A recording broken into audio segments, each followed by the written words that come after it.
There are many ways in which we could define the product of two vectors. Any definition we create, though, should at least be useful. In this video, we'll define one called the scalar product, also called the dot product. We're actually going to define it 3 times, each coming from a different perspective, but resulting in the same thing. To start our first definition of the scalar product, let's look at a triangle. Suppose that we know these 2 side lengths and the angle theta between them. If theta is pi over 2, then we know by the Pythagorean formula that c squared is a squared plus b squared. If theta isn't pi over 2, though, we can use the law of cosines, which says that c squared equals a squared plus b squared minus this correction factor that depends on the lengths of a and b, as well as theta. We won't prove this law here, but let's at least convince ourselves that it's plausible. If theta is pi over 2, then the correction factor disappears, and we are in the familiar case of a right triangle. If theta approaches 0, then the correction factor grows, shrinking c squared. Similarly, if theta approaches pi, the correction factor is negative, making c squared grow. I leave it to you to see that the right things happen when we change the length of either a or b. To see how all of this relates to vectors, suppose that we have vectors u and v in either 2 or 3 dimensions. We can make a triangle from them like this, and we see a situation similar to the triangle before. We define the scalar product of u and v, denoted u dot v, to be the magnitude of u times the magnitude of v times cosine of the angle between them.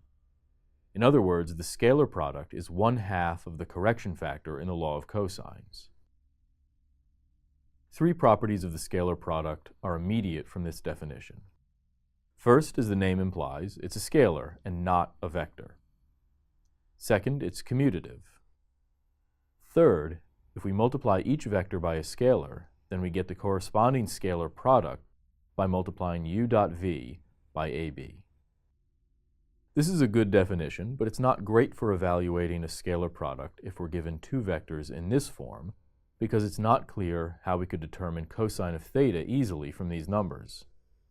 Fortunately, there's a remarkable formula for the scalar product that we could take as an alternative definition. The scalar product of u and v is the sum of the products of corresponding components. For example, the scalar product of these 2 vectors is 7. We won't prove the equivalence of these 2 definitions in this video, but let's see how easy it is to use these 2 definitions to find the angle between 2 vectors. Suppose that u equals 2, 5, and v equals -3, 2. Then the scalar product of u and v is 4. The magnitude of u is the square root of 29, and that of v is the square root of 13. We can put all of this into the first formula we saw for the scalar product, using which we can now solve for theta. Let's also note another property of the scalar product which is immediate from this definition, namely distributivity over vector addition. That is, u dot v plus w equals u dot v plus u dot w. Our third and final definition comes from physics. In physics, work is defined roughly as the product of force and distance traveled. For example, if you push a box with 10 pounds of force for 15 feet, then you've done 150 foot-pounds of work. We can represent both of these quantities with vectors since both have directions and magnitudes, but if they don't point in the same direction, then we can't simply multiply them as we just did. Suppose that we have these pushing force and movement vectors. What we really want is to define work as the product of distance traveled and force in the direction of movement. That can be written as the magnitude of w times the magnitude of v, but the magnitude of w is the magnitude of u times cosine of theta, so we can write this as the scalar product, and we can take this definition of work as our third definition of the scalar product.